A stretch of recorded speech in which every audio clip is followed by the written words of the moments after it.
and then it went to some Jagged Edge, Genuine. Then it became to Creed to Bro, shit. let me find out you lost your virginity to Now That's What I Call Music CD. We're just gonna start this shit live. The only time I caught the Holy Ghost was when I was in church drinking. Like, they're two dumb dudes. Welcome to the latest episode of Sarat and Chris's Movie Therapy Podcast. Well, what's wrong? What do you mean? How did you find this movie? There's a specific reason why I picked this movie. And, once I explain it, you'll be like, okay, yeah, I get it. But I think I'm on the same train of thought as you. Actually, I had a real Chris moment when I was watching this movie, and I actually went online to look it up. Okay. It's because I was watching this movie, and you remember how when you were talking about it wasn't Saltburn, it was something, but you're like, how some critics are like, oh, it's the greatest movie, it's this. Yeah. Bro, I went and looked this up, and I just saw everybody waxing poetics about this thing, this new voice and this person, it's a whole new point of view. And I was like, bro, this ain't the movie I just watched, bro. Nah. Yeah, this movie was hard to watch. It was extremely hard to watch. Yeah. I fell asleep about 4 times. No, I don't blame you. I did too. That's why I had to rewatch it the next morning. Yeah. Well, with that being said, welcome to the latest episode of Sarat and Chris's Movie Therapy Podcast. It's your boy Sarat, aka Makazi. And your boy Chris Brown, aka Red 4 Delta. How's everybody doing out there? Well, we gotta make this a quick episode because Chris has to go shoot this Jagged Edge video in a second. That's why he's dressed differently.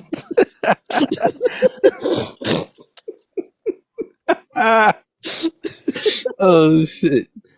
Bro, I saw you with the vest on. I was like, I ain't like putting the shirt on. I'm in my tank top. With I just threw a jacket on. You look like 1999 Tyrese. Hey, the 90s was a good time, bro. Yeah, I get it. I know, but you got a specific look to you right now, bro. I don't know if you about to shoot Baby Boy 3 or what. But. You don't call me Jagged Edge. You don't call me DMX. You don't call me Mace. What else have you called me? Like all these 90s references. Yeah. I'm not saying you're stuck in the past. I'm just saying you have a specific look to you. You look, like Aries Spears. You look like, an Aries Spears. Okay. But you know what did Chris Rock say? Whatever music you lost your virginity to, you'll listen to for the rest of your life. How does that explain all the rock music you listening to? It was a mixture. It was like a smash group. Yeah, it started off with. Go ahead. So it started off with my mind's telling me no, and then it went to some Jagged Edge, Genuine. Then it became to Creed to. Bro, let me find out you lost your virginity to Now That's What I Call Music CD. Hell yeah! It was like now That's What I Call Music Volume 3. So when it first started coming out. Now, I don't think I've ever owned one of those CDs. But I mean, they're just compilation CDs, so they're good. But whatever. If you listen to 95.7, that's the type of that's that kind of CD. But see, I don't think I've ever owned one or brought one because back then, how many people was making music on the computer? Yeah, I used to. Around that time, you could just get the CD burners were on the computer, so you could just have somebody burn you a little mixtape of everything. Yeah, that was before. I'm still from the age where you had to sit at the radio, put the tape in there, put the little tape over it, and just wait, and you had to record right. You couldn't get them talking. Yep. You had to hope that one motherfucker didn't talk long enough, so you could just hit record. Hit the record button. And next thing you know, you got tunes for a day. It took you a whole week to make the tape because you had to get the right songs you wanted. That's that's when I first had "You Make Me Wanna" from Usher. Okay, I could get that on a tape. But then you got the whole people that sit there with their phone and they got the phone. They put the phone up there so they can get on the voicemail or the answer machine. Oh yeah. Play a song for a couple seconds. You're like, I can't come to the phone right now. If you leave a message, I'll get back to you. And then man, hell damn, I forgot all about that. Bro, we were some creative people back then. Did you ever do that? I know I did. Of course. Okay. Yeah, listen, I hung around enough colored people that I was like, I got to get the right song into the answer machine. I forget what I had though. I did had it Bone twice. Thugs and Harmony. Okay, I had it twice. One was a song by Donnell Jones, not the one he's known for. It was a slower song on his album. Oh, so it's not What's Up? This is more like a more laid back kind of vibe beat. I like the music to it. Yeah. So I did that once, and then I used the lyrics from 50 Cent in Game. Yeah. This is how we do. Hmm. He said, "Touch me, tease me, kiss me, please me." I put that whole line on on there. I give it to you just how you like it, girl. Yo, what up? It's your boy. Leave a message. I was fucking retarded. Oh That's just shit. taking me back, man. And speaking of getting taken back, this movie is set in like the early 90s. And the movie we watched, I picked, it's on Max. It's called Janet Planet. Mm. And the reason why I picked it is because the whole movie was filmed in Western Massachusetts. Okay. So there's a specifically the reason why I really want to see it, because I was watching the trailer. I read that it took place in a rural Western Massachusetts, but then there was a scene in the trailer. I was like, oh, gotta watch it, and I hope you picked up on it. All right. Okay. It's a scene where they're running through the mall. Yes. Okay. Tell me you ain't recognize that. Was it Holyoke Mall? No, that's Eastfield Mall. Oh shit. Okay. That's the food court, and then the little fountain. Holy shit. Yeah. Okay. You know what? Because I looked at it, and the first thing that came to mind was Holyoke Mall. Oh yeah. But now I want to go back and watch it. That's crazy. It's Eastfield Mall. You see the Claire's in the corner, and in that other corner, I mean, when we were younger, that was probably like a Lids. Okay. Because right on the other side of that Lids is was my first job at Foot Action, and there used to be a KB Toys across the hallway where next to Lens Crafters. So I saw that. I was like, all right, I gotta watch this. But I'll be honest. It's for 2 hours of a movie for 15 seconds of something that was worth it, I guess. Well, maybe. One thing I think. Okay, did you like the movie? Fuck no. Why you say it like that? I know it's not. When I was watching, I was like, "Oh, Chris is gonna be mad at me for this." There's so many reasons why I didn't like this movie. But you know what was the biggest fucking disappointment? What's and that? I know you know what I'm talking about. When the girl's under the table laying there because I think she's sick or doesn't want to go to school, and her mom comes in with the meds. Why were her legs so fucking hairy? Bruh, it's like rural. I hate to say it, it's crunchy people. And look, but I'm looking like, ugh, I could not imagine being in bed with her and just slide your hand up her leg like, yo, like I can't find my hands, my fingers. They got lost in the Amazon. Yeah, Just imagine that pussy look like. What pussy that? It's got to. Like, good God. Bro, you gotta lick her leg. You're like, you get a little bit of this off the top. A little bit my ass, shit. Oh man, That's like licking a girl's leg who's like ashy. You gotta lick it. You next thing your mouth dry, hell yeah. cotton mouth, because it all sucked in all the liquid off your tongue. No, you don't need no water. Use some lotion. But let me drink that lotion real quick. No, when I was watching, I was like, man, Chris is gonna hate me for this. Yeah, I love movies like this, but this wasn't me. All you critics who covered this thing and said it's this great new voice. I get that the director has a really good resume. She's a playwright, and this is her first movie. Like Annie Baker, but apparently she's like a Pulitzer Prize winning playwright. So, I thought she could bring that kind of sensibility to the movie, but I don't know, man. It was just tough to watch. it was. I couldn't figure out what the plot of it was. I just I don't know. Nothing made sense to me. I had to look it up because I personally didn't feel like there was a plot. But then I looked it up, and it's a coming of age story, but essentially, I guess it's kind of like the point of view of like a daughter's relationship with her single mom, or like kind of observing her single mom through like maybe like a summer or something like that, and just seeing like how like life, like I guess the daughter's kind of obsessed with her mom. Okay. But I don't know. I didn't really see what the point of it was. Like there was no revelation. I'm trying to figure out what the whole thing about the cult people, Ali, whatever his name is, the preacher, teacher, Avi, yeah. Avi. There you go. Yeah. That was even confusing because supposed to he dating the black girl, and then they broke up, and then the black girl. There's only one part of this movie that I felt I can say was significant, but I thought was going somewhere, and that's when she was talking, and the black girl sat on the couch, and she was like, "Oh, I actually felt good about myself. I was trying to share a story, and you stepped on my toes." Yeah. You know what I'm saying? Yeah. And she was just like, what she said, "I love you," or something like that. She said, "That's what your love looks like." And I was like, at one point, I was just like, is it really that serious? And then the other point, I was like, well, she does kind of have a point. You know what I'm Yeah. saying? Yeah. Yeah. But like, so the one part that really stuck out to me was, it just right in the beginning when the girl was going to leave the summer camp. I thought it was a summer camp, literally just a trailer. Okay. Yeah. Yeah. Yeah. And then she was going to leave, and then she tells her mom, like, she calls her mom and says, if you don't come get me, I'm going to kill myself. Yeah. If you don't come get me, like, I don't like you here. If you don't come get me, I'm going to kill myself. And then when she goes to say bye to her friends, she's like, yeah, my stepdad was in a motorcycle accident or a car accident, so she has to go see him. And then when they're leaving, and then she sees that guy Wayne waiting at the car, she's like, Yeah. I changed my mind. I want to go back. I thought they didn't like me, but they turns out they do. So when I saw that, I was like, okay, this is kind of just a very manipulative young girl who's like says whatever she can to just kind of get her way.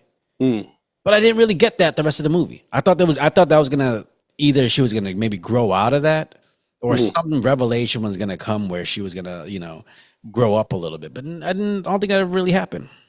Yeah. Like I said, I don't know. So like nothing made sense to me. Yeah. I mean, like nothing led to the next thing. Like even when she's in the bathroom, in the girls to take a shower, and she's like, "Can you stop using my shampoo?" And she's like, "I don't." And she's like, "And why do you put your hair on the wall?" And she's like, "I don't." But we clearly just saw her doing it in like the scene before. Yeah. But it's like, okay, like exactly, it led to nothing. It was just that one little part, and then that was it. Like, okay, it's like a bunch of little random quirks that make these people feel like, it feels like they're kind of like, I don't know, like, I guess quirky is kind of the word, but it makes them feel like they have these things about them that kind of make them odd. But you never really get a sense of like, okay, now, so what's the point of this movie? Is it to just observe them being odd, or is it like, do they then grow out of it into a point where they feel like there's some community going on or something like that? I don't know. Yeah, I don't know. Listen, the director, she graduated from Amherst High School. I almost said Amherst High School. And so again, I'm gonna always give somebody from Western Mass a shout out or a chance, because I like seeing people from our area come up. But man, I do not recognize this Western Mass at all. No, that, and I'm starting not to like this movie production company. What, A24? Yes. Why? Because they did Prince the Pinko Peg, and that shit was booty. Yeah, but they also did Iron Claw, and Iron Claw is dope. Yeah. Yeah. I mean, I feel like Iron Claw is based on a true story. The true story. You can't really. How can you fuck up a true story? Bro, you can fuck up a true story. Antoine Fisher. Antoine Fisher was dope. Listen, it was written by Antoine Fisher. I don't know if it's a true story. It's biography or something. Yeah, I don't know. Listen, I think I like the idea that A24 takes a chance on like smaller filmmakers. Because you got to get your start somewhere, right? Oh, definitely. And then sometimes, you find that diamond in the rough. You're like, oh, like maybe this one isn't the greatest movie in the world, but like you can see the talent. You're like, oh, I can see maybe in a couple years when they start building that clout and they get a little more of a budget, they'll be able to, make it bigger. This one, I just don't know. You would think for someone who's a playwright that they would have a movie with a lot more talking. Bro, there was some times where I was like, man, are just not going to do much talking in this movie? You know how many times I hit the pause button to see how much time was left? Like, how much more I got of this shit? Actually, no, there was one other scene that I liked. When the dude Wayne was like, I guess he had a migraine. Okay. He was like curled up on the couch. And then for some reason, the mom was in like a sheer fucking nightie. Yeah. And I thought something was going to happen. I thought like you saw the daughter walking up to the fucking door. You see her walking to the guy in a nightie. I'm like, oh, is she about to watch her mom have sex or some shit? But yeah, I actually did think so was happening at that point too. Yeah, but then there's like, the guy's trying to tell her, like, hey, I don't feel good. Like, tell her to go. And then she's yelling at her mom saying, I'm not talking to you. I'm talking to him. Like, just that back and forth. And finally, Wayne just got up and shut the door in the girl's face. Yeah. And in my head, I was like, oh, that kind of showed that like the mom might spend more time trying to be the daughter's friend than a mom. Because if you're a real mom, hey, get the hell out and you would close the door. But she really would try to talk her way or try to talk her daughter into leaving. Yeah. She's putting her foot down. I'm sure you have a lot of experience with that, but I ain't got hands. I got a dog. Yeah, My I've been dog around the way. listens. Shit, my dogs they want to. Oh, matter of fact, I had to beat the shit out of Juice yesterday. What? But first of all, you can't say that on the Oh, internet. You're gonna have people coming at you well, metaphorically. yeah, metaphorically. Oh, she was just she? Was she she just? just stood up and pissed on the couch. Oh, see? Oh, no. See what it is I'm sure probably at some point, uh, she probably peed on the couch when like the kids were around and stuff like that, and Mhm. it was cleaned, but it wasn't cleaned with an enzymatic cleaner. So you need an enzymatic cleaner to clean the enzymes from the pee so that it dissipates it all, so that the dog doesn't recognize that spot anymore, so they don't think of it as a place that's pee anymore. Must I just cleaned the couch? What 2 days ago? Yeah, what'd you use? Soap and water, some Dawn dish soap. Nah, laundry detergent. Exactly. You need an But I, enzymatic but cleaner. You need I, a but I, specific. but Go ahead. I use a what's the thing called? Like a, I ain't gonna say a carpet cleaner, but the vacuum with the soap and stuff in it and everything else. Yeah, Yeah, one of those things. but does it have? But is it specifically made to kill pet odor? Honestly, I don't think so because it was really just laundry detergent, a little Yeah, bit of Dawn dish soap, and some fabric softener for smell. yeah. You need to go get yourself a Nature's Miracle and spray it there. It just it kills the little things that the dog recognizes as this is a pee spot. Hmm. So I thought she'd be rebellious. I don't know. She's taking after her dad. I don't pee on the couch. I pee Yeah, outside. Speaking of peeing, what you drinking? Oh shit! Some good quality H2O. Courvoisier? Some good quality H2O. Just some water. Matter of fact, I should have put more in there. Nah, you dressed like you about to have an Incredible Hulk. Nah. Some Mm-mm.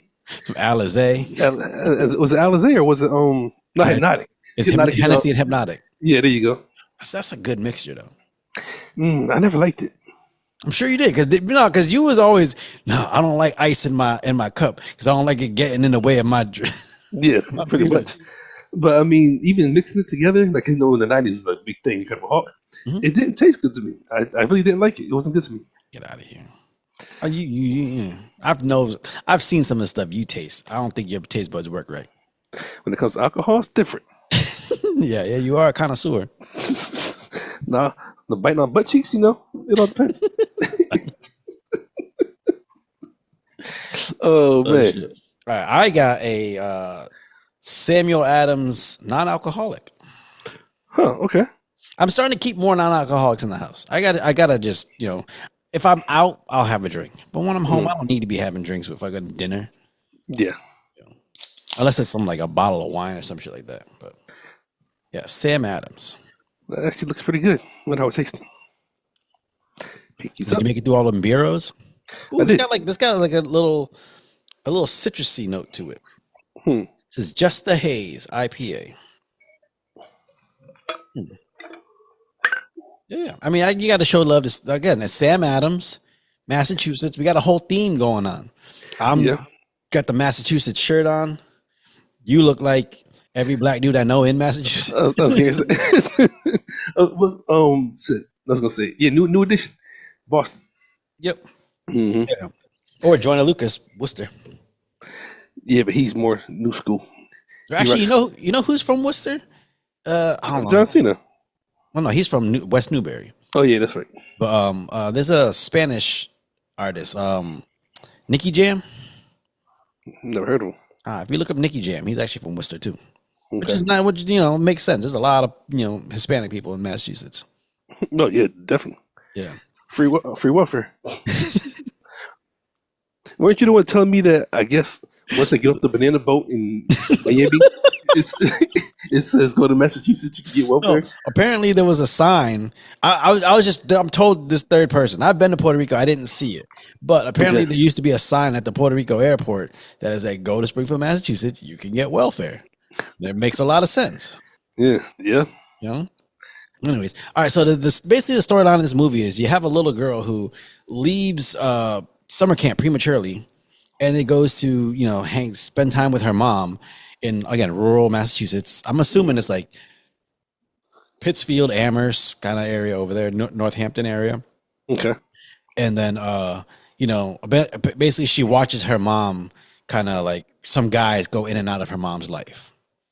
kind of how her mom like kind of like approaches it and reacts to it. Actually, there's another interesting aspect of Okay. this movie but then by the end, yeah, so she's just basically watching guys go in and out of her mom's life, and I think maybe she's trying to compete with the guys for her mom's attention, but I don't really get that feeling.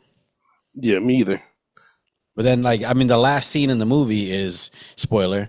You're probably not going to watch it, but spoiler. Like she's watching her mom just dancing and having fun. So in that sense, maybe she was watching her mom deal with guys and like having just bad luck and all this stuff, and she finally saw her mom in a moment where her mom was smiling.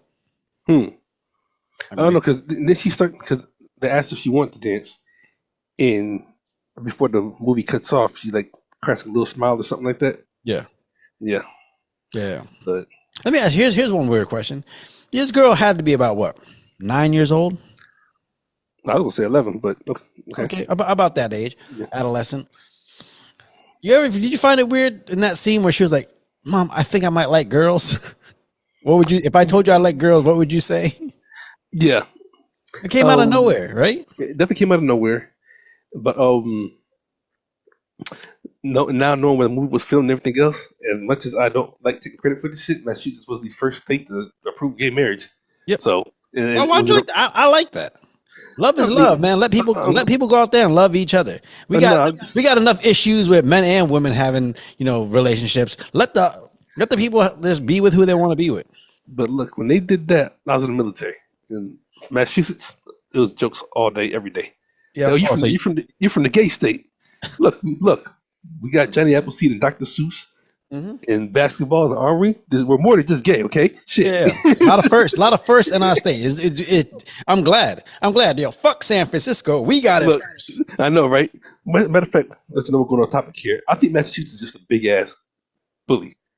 I mean, they call us massholes. The ass is in the name. But I think that we have to be first to do shit, like no matter what. You know what I'm saying? Well, I mean, okay, so again, like, I never thought about this when I was younger, but Massachusetts is a pretty progressive state. Oh, definitely. They're kind of the first to really like remember when we were there, they had the healthcare thing where like you had to have healthcare. And if you didn't have healthcare, then you could get charged a fee on your taxes. But because of that, like the healthcare costs were like a lot lower because people could they could fight over whatever healthcare they get. But now they're trying to institute. They want to institute that across the country so that everybody just universal healthcare. So I think Massachusetts itself is like, I hate to say laying the groundwork for progressiveness in America, but I feel like it did. Now, are we going a little too fast? Maybe we can't forget where we came from. Maybe slow it down a little bit. But I mean, well, like you said, like I said, I think we're assholes. Like we have to be the first to do everything. They think about New England. How it's obviously branched off from Old England.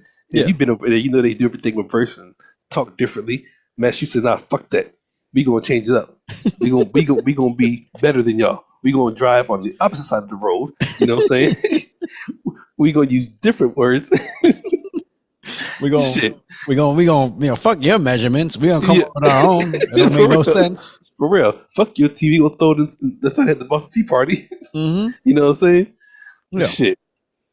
I love Massachusetts. I mean, I've gotten a much larger appreciation for it since I've been living in Florida. Again, in Florida, you can do whatever you want. It's like Wild West down here. But going back into Massachusetts, there's a feeling up there that I don't get down here. And whenever I'm back driving down the pike, I'm just like, I'm fucking home.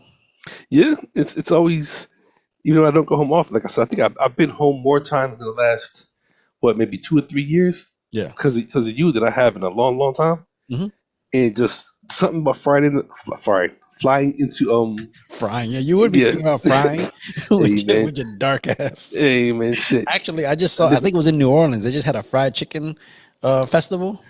Really? And I don't want to say what the clientele was. There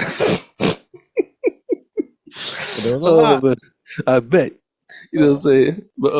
But yeah, somehow flying into Bradley and just taking that highway up there, and crossing into Massachusetts, and you just say, yeah, and you see the I know on a good day you can see the Superman ride from the highway. Yeah. Six Flags. Of Yep. course, you see the Basketball Hall of Fame sitting right there when you first enter Springfield. You see Memorial Bridge going over Like Springfield. it's like yeah, Y'all see Bondi's I'm on. Island where Yeah, where all the toxic waste goes. for real. I mean, but hey, like you said, it's home. You get to say, yeah. Okay, so with that being said, again, this movie takes place in Western Massachusetts. Did you recognize it? Did it feel like Western Massachusetts to you? No, but the house they were in, I did find kind of interesting. Yeah, it looked Honestly, like it looked like an old farmhouse or some shit. honestly, I thought it was more like a Pennsylvania.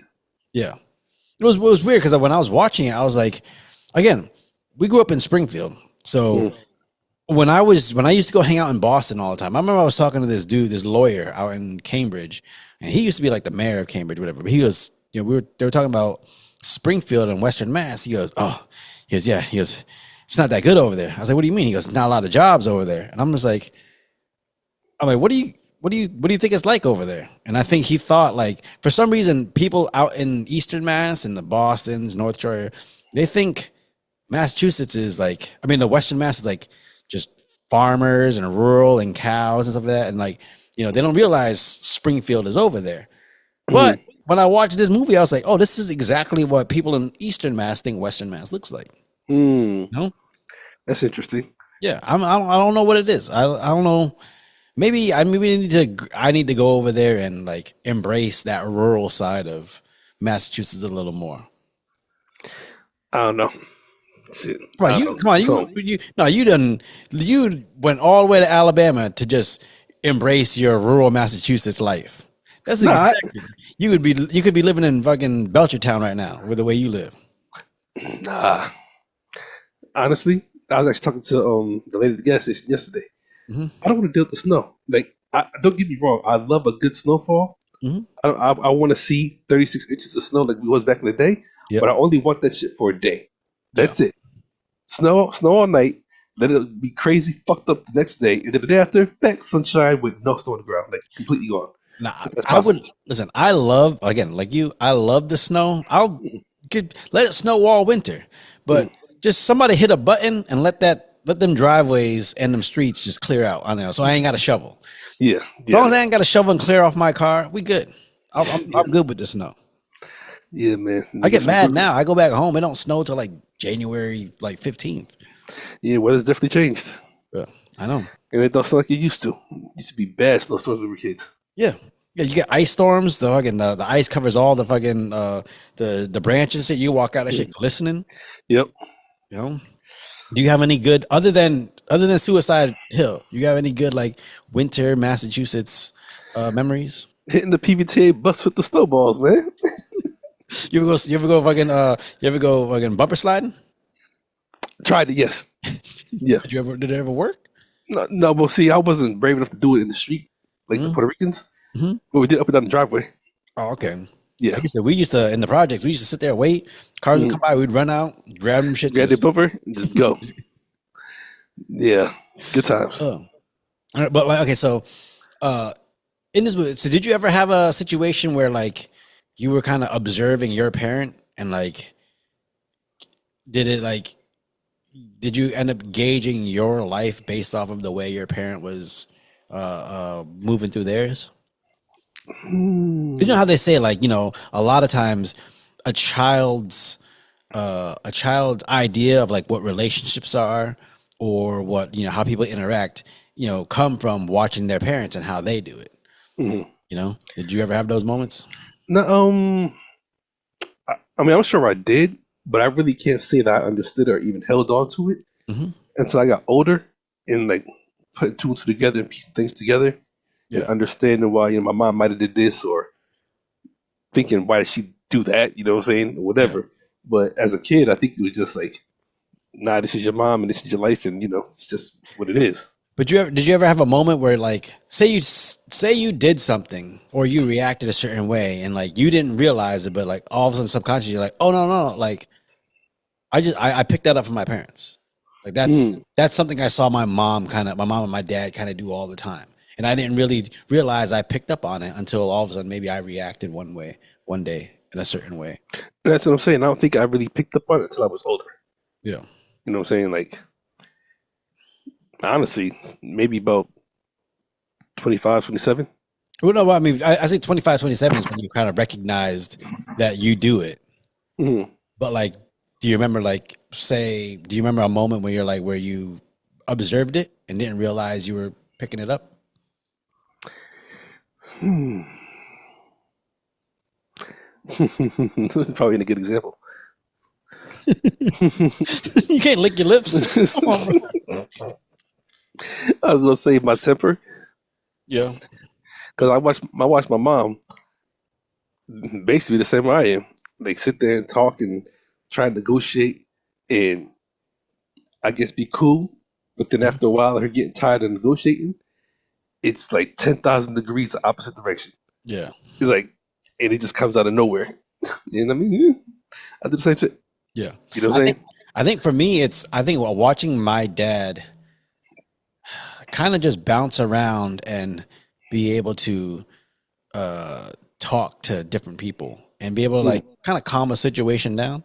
Mm-hmm. I think my dad was always very good at, like, he can step in a room and he can talk to everyone, and no matter how everyone's feeling, he can get them into a point where they're all like, just in the moment, enjoying themselves. I didn't never realize that was like that until, like, again, I realized I could be around anyone, and it never deterred me from a conversation, or Mm-hmm. it never deterred me from like interacting with anyone. I'm always like, yeah, fuck it, this is what we're doing, this is what we're doing. I think I picked that up from my dad. Okay. Yeah. You know what was a funny comment I heard about this movie? What's that? They said it was watching it and it was like, this is like feels like a serious or dramatic version of Napoleon Dynamite. You know what? I thought the same thing. Yeah. I kept catching Napoleon Dynamite vibes. Yeah. But But it why? just never. What is it? Is it because it's all a bunch of ugly people in the movie? No, because the first time I watched Napoleon Dynamite, I'm sitting like, yo, what the fuck am I watching? Like, what's going on? None of this makes any sense to me. You know what I'm saying? Mm-hmm. But I watched the whole movie. Now, Napoleon Dynamite is definitely more entertaining than this. Yeah. You know what I'm saying? Yeah. But I remember when I watched it, I watched the whole movie, didn't laugh, didn't do anything, just like trying to figure out what the fuck I just watched. I got done. But I immediately watched it again right after. And then Yeah. I laughed my ass off the whole time, the second time. I remember I was watching Napoleon Dynamite with my dad. My dad just goes, "What is this? Where did they find all these ugly people?" Oh, man. No, I really got that sense, and I don't know if it's because of the way the movie shot or the cinematography or whatever, but it felt like they were trying to capture like the '90s and something like that. Mm-hmm. But I don't know if it was just because they would just put a camera and just let shit go. Like, like sometimes you watch a movie and the camera's moving all the time. Yeah. They just would put a camera out there, let the person walk down the street, let them walk a little too long down the street. I'm like, yo, you don't need to be following this little girl walking up the hill that much. You don't need to watch her playing the piano for a minute and a half. Like, it's not doing nothing. Just move the story along. Yeah, so many points in the movie that meant nothing. Yeah, I don't mind like small quiet moments in a movie, but it felt like there was so many in this movie. I'm just like, man, you could have cut a half hour out of this thing. Probably made it a better movie. Mm-hmm. You ever see that? Like, I think I noticed it with music. I noticed it with movies and in writing. But like, for some people, it feels like whoever made it falls in love with everything they shot or everything they did. That like they don't want to edit some of that stuff out. Yeah. So you almost need somebody who's not attached to it to just watch it and be like, yo, you need to edit here. You need to cut this out and make it more concise. Yeah, definitely. Would you, if you were trying to edit this movie, would you have like edited it down? And you'd be like, nah, I ain't watching this shit. I definitely edited it down because this. Oh, no, obviously you do editing and you have to watch the movie to edit it. Yeah. They probably didn't want to edit this shit. He probably just sat there and watched the whole shit. Like, you know what? Fuck this. Like, there's nothing to edit. Like, this shit is fucking terrible. They might as well edit the whole damn film and create a new one. But I would imagine like it was like kind of the director's note that like, they wanted these long drawn out shots. I don't know what they're trying to achieve with it, because to me it just made it slow and boring. Yeah. It wasn't like you made a scene go longer because you're trying to elicit some kind of emotion. You want to feel what the character is feeling. I didn't get that at all. I don't even know what that little girl was feeling the entire time. All I know is she looked like the little alien that's inside the head of the old guy in Men in Black. Mm-hmm. You know, The old guy, Men in Black. When the old guy dies and they press the buttons on the neck. Oh yeah, yeah, shit yeah, opens and yeah. that's what she looked like. Yeah. Mm. Oh man.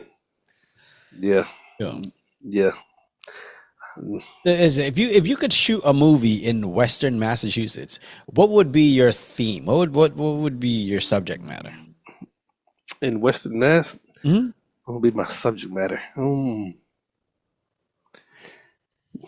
I don't know if it sounds cliche, but it would have to be something historical with Massachusetts, whether it be how the Army came to be, Dr. Seuss, Yeah.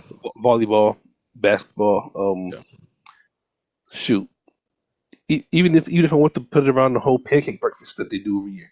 Oh yeah, hell yeah. You know what I'm saying? Like something that takes place there that can tell a story of why I'm filming it here. You know what I'm saying? Yeah. Or even the person that started the Big E. Yeah, you know what I'm saying? Yeah. Like the founder. That was a dope ass movie about how McDonald's can be what it is. Mm-hmm. Like apparently Saran worked with a kid who like the original founder, not the Michael Keaton character, but the two dudes that he stole the idea from. Yeah. Apparently those are like his grandfathers. Holy shit. They're like, yeah, we don't talk about that. Wow. That's crazy. Yeah. I don't know. If I was to shoot a movie in Western Mass, I would shoot it based on, I don't know if you remember, but it was like, I want to say it was like late 90s, early 2000s. But at some point, like Springfield was about to go bankrupt, like as a city. Okay. Because of all the corruption and shit like that. Mm-hmm. I'd actually like to shoot like something like that, like just watching, the corruption in City Hall to a point where the city's about to go bankrupt, and now someone's got to come in there and like, all right, we need to get the city to bounce back. Like this used to be Milton Bradley used to make video games here, Yeah. All this shit. Yeah. Milton Bradley now it's an apartment building, but Indian motorcycle. Okay, so in the motorcycle building, you know what I'm saying? Yeah, there's so much history there. Mm-hmm. And like, I don't know. I feel like Western Mass gets lost on it. One of the things that a lot of people don't realize is in Harry Potter, if you pay attention to Harry Potter, in the new movies, the Fantastic Beasts, when it takes place in America, the American wizarding school, okay, where all the American wizards go to, it's called Ilvermorny, and it's actually located on Mount Greylock in Western Massachusetts. So like I kind of want to go over to Mount Greylock. Like, yeah, I'm going to fuck you. I know you are. I'm going to wizarding school. Yeah, shit. Yeah, Harry Potter. I don't know. I really wish I knew what the big craze about that movie. Because watch it. I watched them. I actually used to own all the DVDs. You know what I'm saying? And it wasn't bad, but I didn't get to it like everybody else did. Were you more Harry Potter or more Lord of the Rings? Because I knew people. Lord of the Rings, man, shit, but man, hands down, Lord of the Rings will piss all over Harry Potter. Why? First of all, how about Excavavan to fucking eat my sword and shut the fuck up? Come on now. Whatever the fuck Harry Potter be doing with that little fucking wand, let Aragorn come right at him with that sword. This dude was fighting fucking souls with it. Come on now. In Souls? In Lord of the Rings, when he went to go get the ghosts? Yeah. Yeah, you know what I'm saying? Come on now. Okay, I get it. I like Lord of the Rings. Lord of the Rings, man, shit. That's like the comparison. Fuck Harry Potter. Bro, like, listen. Harry Potter 3, Prisoner of Azkaban is legitimately a fucking awesome movie. But I think you maybe when you was watching it, you wasn't paying enough attention to it. Like, I bet you if you watch it now, like really just pay attention to it, you'll be like, oh shit, like this shit is fucking in depth. I mean, it might be. I mean, I'm older now, so I might see a lot different than I did when I watched it the first time. Yeah. But nah, Lord of the Rings, man, shit, I could binge watch that shit all 9 hours the whole damn day. Oh yeah. No, the extended version too. Man. Yeah. No. Oh, this movie, like, again, I hate to say it, but it just felt like that nothing really happened. Mm. No? You ever seen Fences with Denzel Washington. Washington. Yeah. Yeah. To me, that's an example of like taking a play and turning it into a movie. Like there's so much talking, so much dialogue. Hmm. You would have just thought that somebody who's a Pulitzer Prize winning playwright would have a movie with a lot more dense dialogue, and it just wasn't. Yeah. I mean, even with Fences, because I think I would see it in the movie theater. Yeah. I didn't know when I see it, I didn't know it was a play. Mhm. In the movie, to me, um, it was just okay. Like I didn't Really? see the depth in the movie at that time. Yeah. You know, I mean, besides the fact that him trying to move up in his job because he was a garbage man, Mhm. taking care of he had two sons, right? One older and one younger. And Yeah. the part where he's like, "Why you don't like me?" He's like, "It ain't my job to like you. Me and your mother just made you," or whatever he said. Yeah, yeah. When he cussed him out. Yeah. He's like, you got food on the table? You got a roof over your head? Yeah, it ain't my job to like you. Yeah, I was like, "Damn, some hard shit to say." Bro, all I remember is Viola Davis is like her messy crying. Yeah, Because people don't cry like that in the movies. When people cry in movies, they be looking all pretty and shit. Nah. nah. That I will say that scene was when Denzel's, I guess, trying to, if I remember correctly, he's trying to talk about all the struggles he's been going through, but he's trying to do and everything else. Mhm. And she's like, "You don't think I had dreams? You don't Yeah. think I wanted to do this? I've been standing right here with you." And I was Yeah. like, some cold shit. You know what I'm saying? Yeah. Like you think it's all you? I'm struggling with you too. You know what I'm saying? But Speaking of struggle, what do you think the little girl was trying to learn in this movie? Like, what do you think? What do you think they were trying to? Do you think if there was a message being told, what do you think the message that was trying to be told was? finding happiness, I guess. Only thing I can think of. Well, The reason, go ahead. I would say the reason why I say that is because, um, like you said, the dude Wayne, Mhm. that was, I guess maybe the mom's lover, whatever the case may be, and obviously knowing that she probably ain't being treated right. Yeah. You know what I'm saying? To her friend that she let move in, Yep. and I guess just being miserable, whatever the case may be. And she talks about her happy moment we talked about earlier in the podcast. Yeah. Even to meeting Ovi or Avi, whatever, Avi. Yeah. and going on a little picnic with him, and just like never being happy until like the end when she's, I guess, finds her happiness, or I guess it's starting to be happy. I don't know. Well, do you notice? Okay, so like again, with Avi, one of the things that I thought was cool was like she's sitting there, she's having the picnic with him on that mountain.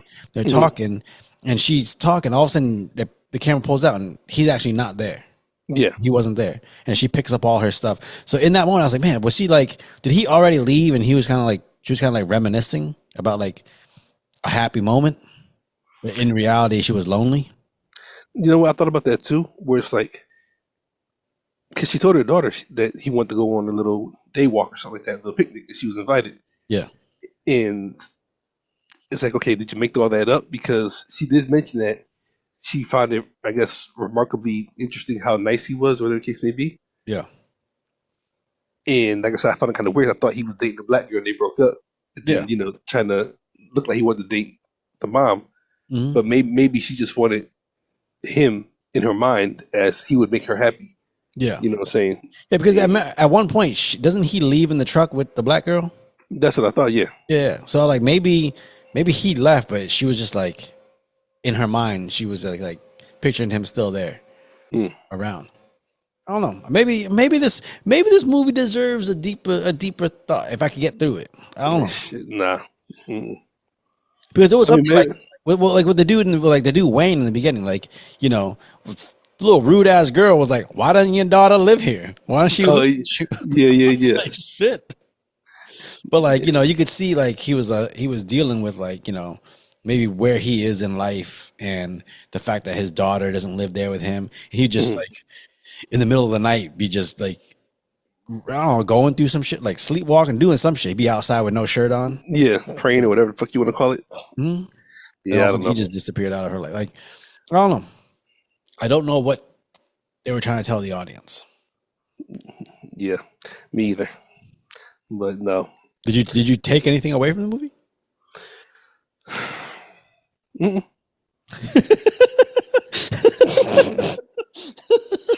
And you know me, I always try to find something that I feel like can make me better or see differently or whatever. Yeah. And, Yeah, I really don't think I pulled something from this movie Hmm. that I could apply to my own life. Yeah, I don't know. I don't think I could have. I don't think I found anything I could apply to my own life either. I think I Only might thing, have. I think the only thing I might have slightly connected with was that scene where the mom's sitting there and having the picnic, and then you realize and she's just having the picnic by herself. mhm, Just because I know for a fact that in my life there have been moments where, like, again, when you're driving, you just kind of having a conversation with yourself mhm. because you're either working shit out or you're just, it's comforting just being in your own head sometimes, you know. Yeah, definitely that. And I will say this about the picnic scene, which is the black side of me. Did she pull some fried chicken out the basket and Yep. eat it when she was driving? Mm-hmm. Okay, Yeah. girls got class. It would been better if she pulled out an oxtail. But oh, you a hummingbird? Okay. I was like, wait, I said, she got a piece of fried chicken? I was like, let's brought some fried chicken out to a picnic. Yeah. Okay. Yeah. That's authentic picnic, I guess. Yeah. But no, I think that's the only thing I really took away was, like, I remember those moments where I had to just I had to be in my own head, Yeah. kind of just get to a point where I could, I don't know, act right. I don't know, for lack of a better phrase. I mean, sometimes you gotta spend time with yourself. That's what I think a lot of people don't do. Is everybody needs to spend a healthy amount of time with themselves to understand who they are, in my Yeah. opinion. Yeah. Because you're only going to find so much of you in the people that you deal with on a regular basis. Yeah. And like I said, in my opinion, again, I think we all, as human beings, pick people that we have a type of relationship to, or related, something relatable to. You know what I'm saying? Yeah. And the thing is, you would think that you would be the most honest person to yourself, but Mhm. it's crazy the fact that, like, there's a lot of times you will lie to yourself more than anyone in order to, make yourself feel a certain way. Being honest takes work. It's hard. Yeah, but definitely. Excuse me. You ever had a moment where you caught yourself not being honest to yourself? You're like, maybe when you was looking in the mirror when you saw that outfit on, you was like, yeah. I ain't looking in the mirror, honestly. But okay, yeah. I guess not being honest. Yeah, because I have conversations with myself all the time, and I relate. I already talk to myself with three different people: Chris, Christopher, and Brown. That's just what it is. And I feel like Brown's my reasonable one. He's the one that listens. He's the one that will think about everything and try to go the most logical, best, smartest way about it. Chris is more about feeling. Yeah. Like, this is me on a regular basis. It's just like, if I'm in the situation, I'm in the moment, then I'm going with the moment. Yeah. Christopher is a one that he don't give a shit. He's gonna do whatever, and I gotta kind of keep him locked away. Okay, but why? Like, what? What goes through your mind when you feel like Christopher is bubbling up? Because I gotta go to the bathroom. nah, nah, he runs in that point. Right, this is all you. Yeah. Like, this ain't my department. But nah, it's like I go through situations or like scenarios in my head. Like, now, Christian, no, you should. No, this is the way the conversation goes. I'll be sitting there, Ray Brown. I gotta talk to you. Like, what do you want, Chris? I fucked up, right? I know. I'll sit right there. I watched you do it. But I felt like I was justified. I mean, you got some reason to, but the shit was fucked up. Yeah, but now this happened. Then I gotta call Christopher. But do you really want to? Because what he can see it. Ain't no questions asked. He's gonna do some real dumb shit. Yeah. But I think it's worth it. This is the way the conversation goes. You know what I'm saying? And then if all myself agrees with me, then that's what I'm going with. Like, I talked about myself, and now I need all three of my people to agree with themselves. As crazy as it sounds, I know I sound really fucking psychotic, but No, I get it. I'm just wondering if there's another point of view that needs to be had in that conversation. that's what I call you. They got no attachment to Christopher or Brown, and see if he agrees. That's why when I talk to myself, I'm like, okay, Chris says yes, Brown says yes. Chris was like, fuck it, let's do it. Okay, let me call Ciroc. Now, I came up with this, and you're like, no. No. That's why sometimes I won't call you. I'll just do it first and then call you after. Like, okay, is this what happened? I know, yeah. This is what happened. I'm like, Chris, what the fuck? I'm saying, but this is the reason. I'm like, yeah, but that's still a dumb reason. Oh man. For me, I've had those moments where you got to have that conversation with yourself, and I catch myself lying to myself, and for prime example, when I was going through my divorce, I was just like, those days where like I'm just keeping myself busy so that I don't go crazy. Setting stuff up, whatever. And you're all of a sudden you tell yourself, yeah, I am happy. Yeah, I am smiling. Yeah, things are going great. And then when you really sit down, you're like, hey, bro, like stop lying to yourself. Like it's okay to feel a certain way because you didn't went through some catastrophic shit. It's okay. Like don't lie to yourself and tell yourself you're happy when you're actually not. Because otherwise it's gonna bubble up and come out at some point. See, so, and I think okay, I can cut you off. Okay. So you might as well just handle it now versus lying to yourself and pretending that you're in a happier place than you actually are. Okay, so do you go through this? Because obviously, I'm human. I've gone through situations where, I've had similar conversations like, okay, yeah, I am happy. I'm cool. I'm chilling, this, that, whatever. And then, a couple of drinks set in, and then the other side comes, and you're like, oh, wait a minute. This house is cold as fuck. You know what I'm saying? Or shit like that. And then it's like that lying to yourself goes out the window. And then I don't know about you, but you want to get angry to do something about it. Yeah. Like, you know what I'm saying? I think I've talked to you about this before, but like when that anger hits and then you got to have that conversation with yourself where you're like, am I angry because whatever happened is a reason to be angry about? Or am I angry because I feel like I knew that what was happening and I let the shit slide? Like I'm angry at myself. I'm not angry at the situation because I knew it was fucked up. It's just, bro, you're not supposed to let that slide. What's wrong with you? See, and I ain't gonna go into details, but my situation right now. Yeah, that's what I'm mostly angry about. It's being angry at the fact of, as to quote DMX, there was always something there, but I just couldn't touch it. Like I had the sense that something's there, but I don't know what it is. I can't see it. And then when I get close to seeing it or finding it, I get turned in a different direction. Yeah. And then of course, like I said, when everything comes out, you're like, I fucking knew it. So you're mad at yourself for like, why didn't I just go with it? Yeah, why didn't I just follow that, for lack of a better term, that instinct or that, third eye telling you, hey, like this intuition you got, like follow it. Because I contend that 8 out of 10 times when a person's angry, they're less angry at the situation and more angry at themselves because they recognize that situation way before it got to that point. Yeah. But they had, well, at least for me, no proof to go off on it. Yeah. You know what I'm saying? Yeah. And you're like, okay, well, is it or is it not? Because I really ain't got much to go off of. I just said something. Yeah. You know what I'm saying? You want to think the best of people. You want to think the best of a situation. Like you want to think the best of yourself. You can't be like, hey, man, for you, like my gaydar ain't that off. Shit. It's like my sonar ain't that off. Like I should be able to recognize when shit is going left before it actually does. And when it finally does, you're like, man, I saw this shit a mile away. Why didn't I do something then? You know what? I actually got a story about that. I was in Chicago, and I used to love going out to blues bars and live bands. That was my thing. Live by solo, did you hear? And there was a band I used to like watching to go play. I actually used to do security for them. And they told me that they was playing at a certain spot on Wednesday nights, which is literally like around the corner from my house I was living in. Yeah. I was like, holy shit, that's close on Wednesday? Cool. So I go up in there, and I'm sitting there chilling at the bar, drinking, conversating. The bartender, she's a woman. So, flirting with her, talking shit. Dude sitting next to me, talking shit with him and everything else. And the girl says, y'all two should hang out. Hold on, wait. So I was like, who? Like me and him? She's like, yeah, y'all got a good conversation. I was like, we just chilling. And she was like, And when she did that, my gaydar went off. Like, wait a minute. And I looked around, and then I realized I'm at a whole fucking gay bar. You know what I'm saying? Like, like wait a minute. Why didn't I know this? You know what I'm saying? And so when I got done with finishing my drink and everything, and I see the band after, I said, why the fuck y'all ain't told me y'all play at a gay bar? He said, I told you the name is called like Tropical Sun or some shit like that.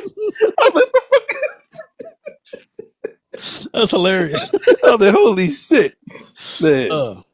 No, that's when my friend Nikki took me to that club in San Francisco, and it's called something a go-go. And I was just like, Okay, and I walk in there and I'm just like, ugh, like I should have known it. Once I saw people in trench coats walking up to this place, I'm like, this might not be a normal place. It looked like that club in Blade 2, where where Blade and the fucking Donnie Yen and all them are walking up to the club. Oh, okay, yeah. That's what it reminded me of. I was like, man, that shit. Bro, I walked right into fucking Underworld number fucking 10. Man. Yeah. Shit like that. Yeah, I don't know. Are you curious to see what this director does with? Because she wrote and directed this movie. Are you with the style of the movie? Are you curious to see what she could do with like another story or something that she doesn't write? Yeah, because like you said, everybody deserves their start. You know what I'm saying? Whether you're actor or a writer, whatever. Mm-hmm. Your first shit's not going to be good unless you just got blessed for it to be that good. And I don't know if this is her first shit, you know what I'm saying? Yeah. But she might come out with another movie or something, and the trailer might actually sell it really, really well. Anyway, okay, this is actually good, you know what I'm saying? Yeah. So I'm not counting her out, but I definitely gotta see a very lengthy trailer to see if it's worth seeing. Yeah, don't put all the good shit in the trailer, you know what I'm saying? Yeah, so stop putting fucking Eastville Mall in the trailer and fucking suck me into this shit. Yeah. But no, like again, it's like the Russo brothers. The Russo brothers, you know, did a lot of television stuff. They used to shoot like, what is it, Arrested Development, stuff like that. So when they got hired to do Winter Soldier, everybody was like, really? But then you see Winter Soldier, and you're like, oh shit. So yeah, just because they do a certain thing doesn't mean they don't have the acumen to do, you know, something crazy or more extraordinary. I don't know, just based off this movie, I don't know if I'm excited about this filmmaker's pacing.